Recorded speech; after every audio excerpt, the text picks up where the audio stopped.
Okay, let's unpack this. Today, we're diving deep into a really pivotal piece, I think, both for Gundam lore and, well, for model kit collectors. We're talking about the RX-124 Gundam TR-6 Woundwort. So if you appreciate, experimental designs, maybe some deep cut narrative stuff, and getting those iconic pieces, this one's for you. Absolutely. What's really fascinating here is how the TR-6 Woundwort, it isn't just another mobile suit, right? It's more like the ultimate expression of the Titan's super ambitious TR series project, from Advances Zeta under the Titan's flag.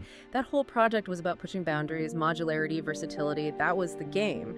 And look, that radical kind of unconventional shape, it's not just for show, it screams experimental. That's why it's so iconic among fans. Right, and our mission today is basically to pull out all the key details on this Premium Bandai reissue.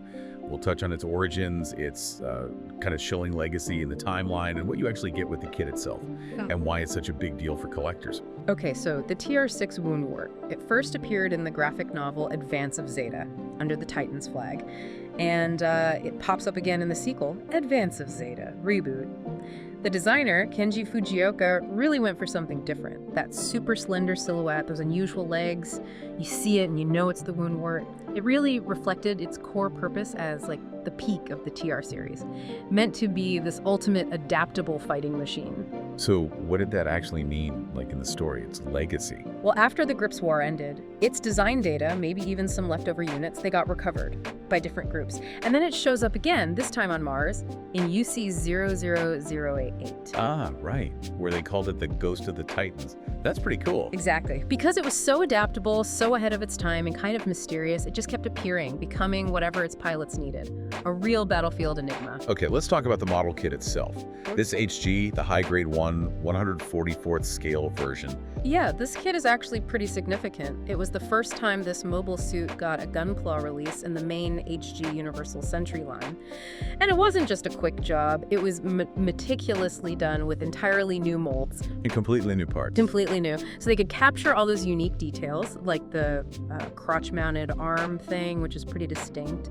And the head structure, too, it's quite complex. It's a really impressive piece of model kit engineering, honestly, bringing that design to plastic. And here's the kicker for collectors. This is a Premium Bandai exclusive release. Right. P Bandai, which, for anyone maybe not familiar, usually means it's a limited run, mostly sold online. So generally harder to get than your standard retail kit. Definitely adds to the desirability. This specific reissue we're talking about is slated for November 2025, so another chance for people who missed out. Size-wise, it's about 12.8 centimeters, which is roughly 5.04 inches tall. Pretty compact. And the price. Well, there are two distinct prices here. In Japan, the P Bandai price is $1,980, tax included.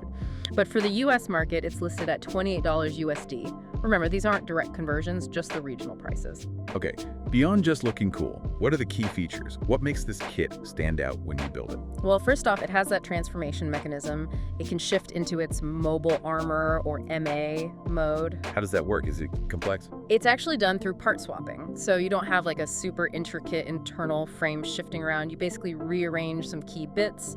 The booster pod acts as the core. You fold the legs up, swap in a specific MA mode headpiece. Clever design. Okay, so part swapping for the MA mode. What about weapons? Its main armament is the Composite Shield Booster, and it's pretty versatile. It functions as a shield, obviously, but it can also transform into a rifle. A pretty long one, too, about 225 millimeters or roughly 8.86 inches. Wow, longer than the suit is tall. Yeah, and it can also deploy as a kind of grappling claw. What's really neat is the kit includes a lead wire, so you can pose the claw like it's being fired out remotely. Gives you some really dynamic display options. That sounds awesome. Like it's actually attacking from a distance. Exactly. Plus, the kit itself has a good range of articulation for posing, and it comes with an action-based mini right in the box. Oh, nice. So you can display it dynamically straight away. Yeah, fantastic bonus. So in the box, you're getting all the parts to build the Woundwort, that Composite Shield Booster, the lead wire for the claw, the action-based mini, some open hand parts for expression, and sticker decals to finish the look.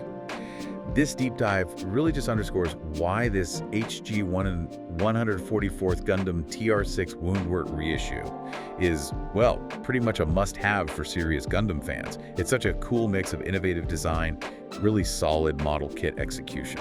And it makes you think, doesn't it? Considering that whole TR series focus on modularity and how its data got spread around after the Titans, it raises a question for you listening. What could the continued evolution of those concepts mean? For future mobile suit designs, maybe even across different parts of the Gundam multiverse we haven't even seen explored yet. It shows how one really ambitious idea can just ripple outwards. That's a great point to ponder. We really hope this look into the RX-124 Gundam TR-6 Woundwort was as interesting for you as it was for us. If you found this insightful and you want to keep up with more deep dives like this, definitely think about subscribing to the channel. And just a quick heads up, this audio you're hearing is generated by AI, specifically Gemini. So if you happen to catch any mistakes or anything that sounds off in the information we presented, please do let us know down in the comments. We'll do our best to look into it and make corrections depending on, our workload.